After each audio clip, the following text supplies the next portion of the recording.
বন্ধুরা, এই বদমাইশ লোকটি জীবিত মাছকে গরম পানিতে ফেলে দিয়ে এবং দৌড়ে দূরে পালিয়ে যায়। কবুতর তো এটা দেখে দৌড়াতে দৌড়াতে ছুটে আসে এবং সেই বদমাইশ লোকটিকে মেরে তাড়িয়ে দিয়ে এরপর কবুতরটি গরম পানিতে থাকা মাছটিকে তুলে নেয় এবং মাছটিকে নিয়ে দ্রুত দৌড়াতে থাকে।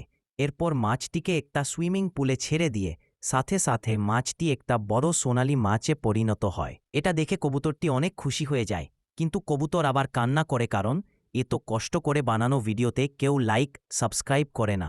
বন্ধুরা, এই বদমাইশ লোকটি জীবিত মাছকে গরম পানিতে ফেলে দিয়ে এবং দৌড়ে দূরে পালিয়ে যায়। কবুতর তো এটা দেখে দৌড়াতে দৌড়াতে ছুটে আসে এবং সেই বদমাইশ লোকটিকে মেরে তাড়িয়ে দিয়ে এরপর কবুতরটি গরম পানিতে থাকা মাছটিকে তুলে নেয় এবং মাছটিকে নিয়ে দ্রুত দৌড়াতে থাকে।